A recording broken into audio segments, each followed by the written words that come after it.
this? All right.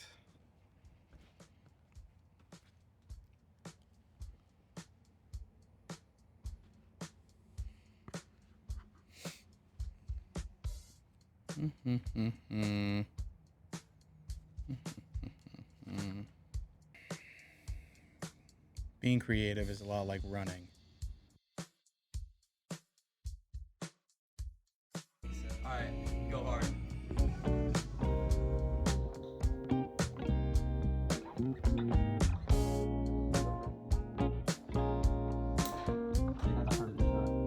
I'm gonna angle it a little bit more. You can go to school for it, you can be trained in it, you can watch endless YouTube videos about it, but nobody really learns how to run that way. They learn how to run by observing their parents, other adults, other kids, and then they try it for themselves. And inevitably, they're going to fall a lot. But they always pick themselves back up, dust themselves off, scream and cry in frustration, and then try again. And eventually, they learn how to run. I learned that way. You probably learn that way. Everybody learns how to run that way. That being said, I'm obviously not very good at running, but I know how to, and I see it as intrinsic to my being. Physiologically, I have the capacity to run. Furthermore, I certainly don't ask for anybody's permission to run, nor do I wait for anybody to tell me to run. Unless somebody actually does say run, in which case you probably fucking should. The act of creativity is identical to running. It's intrinsic to human physiology. It's usually learned through observation and error. It requires zero permission to pursue, and I generally suck at it right now.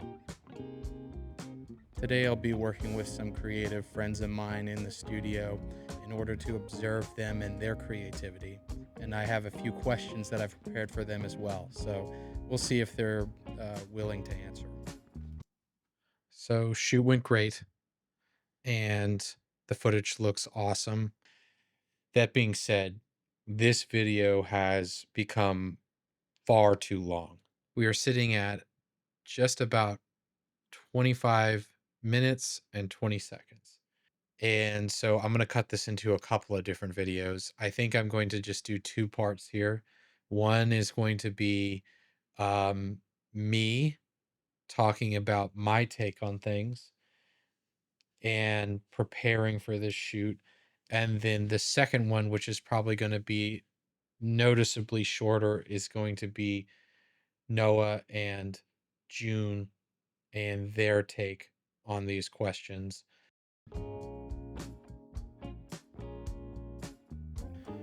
Question number 1. Can you define creativity in your own words? And what does that mean to you? Question number 2. When did you decide you wanted to be creative as a major part of your life? Question number 3. Do you feel like creativity makes up the majority of your career? Question number 4. How do you stay creative in the absence of inspiration? Simple questions, probably complicated answers. My answers are as follows. 1.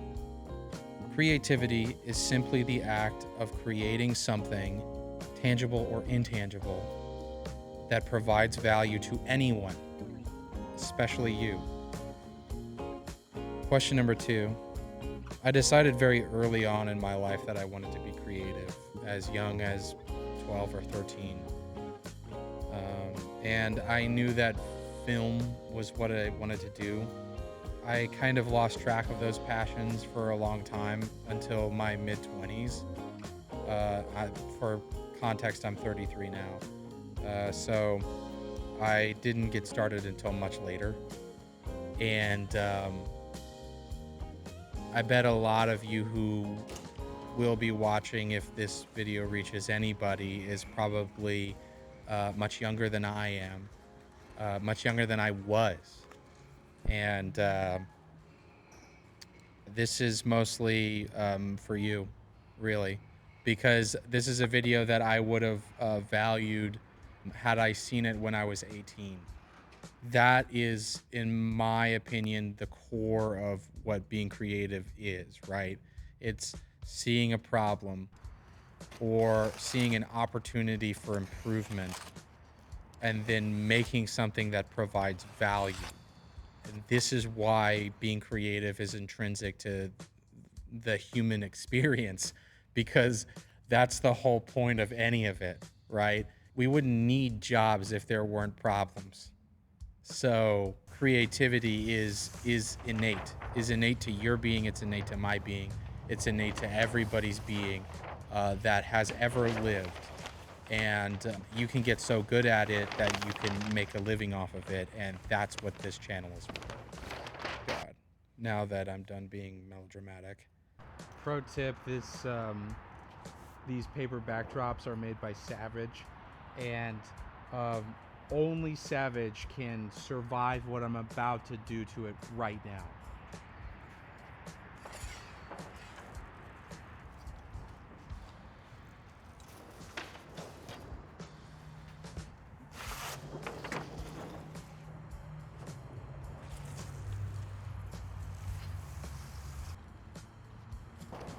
If you tried that with any cheap paper brand, you would absolutely wrinkle the shit out of it.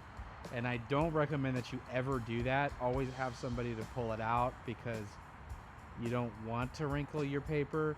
But if you're here by yourself like me, you know, sometimes you just got to do it. Question number 3. Do you feel like creativity makes up the majority of your career? I would say for the most part, yes. But in an important way, no. To clarify, my job title is cinematographer here at and that title really means that I'm a problem solver. You know, cinematography is a very complicated job that changes as you get better. It changes as you progress in your career.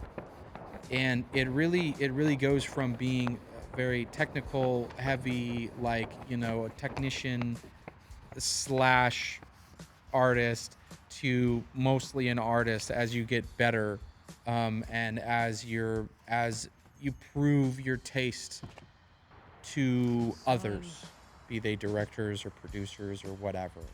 But like at the beginning of your career or in the early stages of your career, you're mostly going to be like a technical person. And that's where I'm at right now. I'm incredibly fortunate to have a job. I'm incredibly fortunate to have had a job during everything that's been happening. The strikes, the pandemic, the fires, all of it. I'm incredibly fortunate. But you know, I'm just getting started. And mind you, I'm 33. So don't worry about like all of these up and coming, you know, cinematographers who are like making YouTube channels and like killing it and going to like Cannes at like 19 or something, because they're not the norm. I'm the norm. Okay. I'm the norm. They're not the norm. I'm the norm. All right. So just beat me. Just start making money as a cinematographer before 29 and you've beaten the norm. Okay. I'm getting too worked up. Can you tell I'm getting worked up? Okay. Let's get more comfortable. Okay. So I'm just getting started. And as such, I am mostly here to solve technical problems, but I also do define the visual approach to several of our serialized shows. The proper tense is past tense. I've defined those things. I defined those things years ago because I've had this job title for a while, and I've seen all of the problems that can happen on set, and I've basically fixed them because we mostly run serialized content that's very plug and play. I've turned this job into paint by numbers. And the reason why I've done that is because I have a team of 9 people who could potentially be behind the camera at any given moment. You know, I can't expect them to have the same level of expertise and taste that I'm going to have, right? So that's why this job has been automated into non-creativity. Okay. I'm a happy guy. I'm really happy. I love my job. It's not creative at all. Oh, fucking God. All right. Question number 4. How do you stay creative in the absence of inspiration? Okay. Let's define inspiration, right? Inspiration is when you are observing something and it sparks an idea. Inspiration is when you have something that is more concrete in your head than just, I'm going to be creative today, right? The thing is that like inspiration is actually just you being creative, like innately, right? Because again, creativity is simply the act of creating something that provides value, and it is innate, which is something that humans learn through observation and error, right? These are not scientific terms. I'm not a medical doctor. So, you know. So the more that you observe, the more inspired or the more likely to become inspired that you will be, right? However, it's not realistic to be inspired all the time. That's just not going to happen.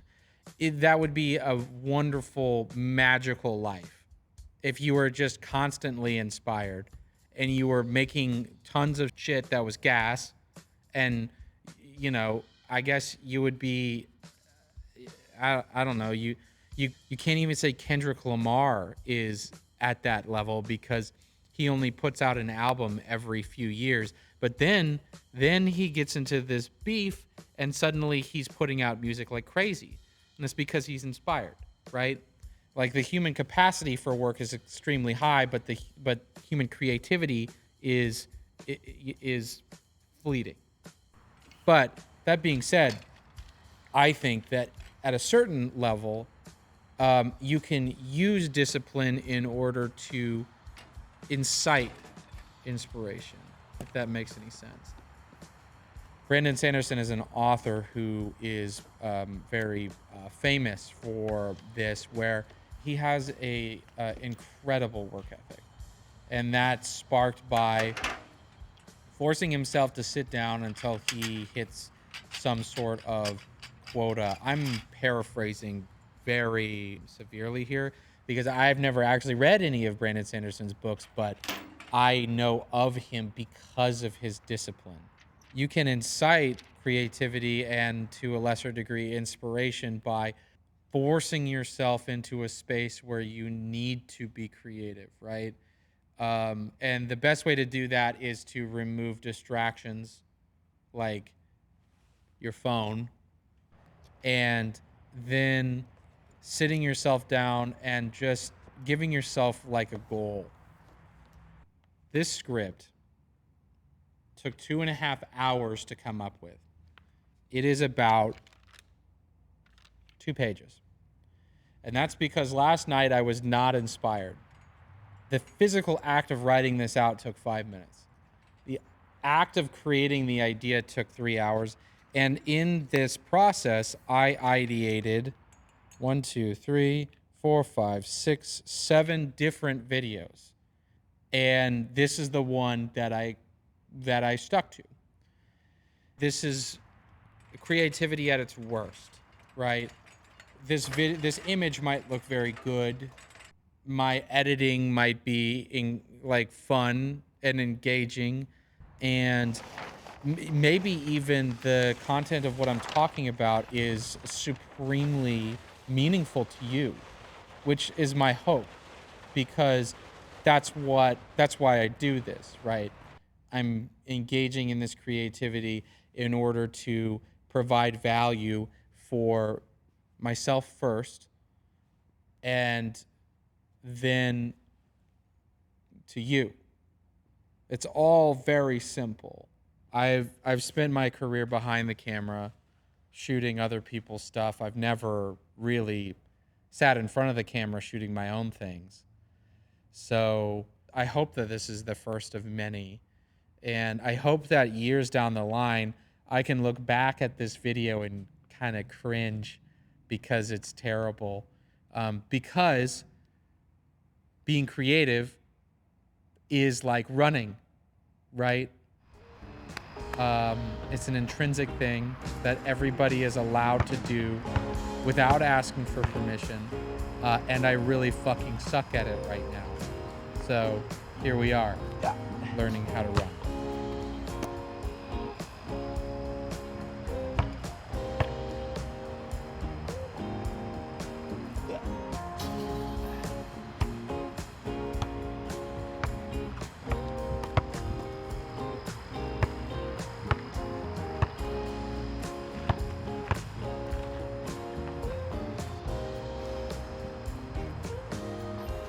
Basketball's a lot like running, and the fact that I fucking suck at it.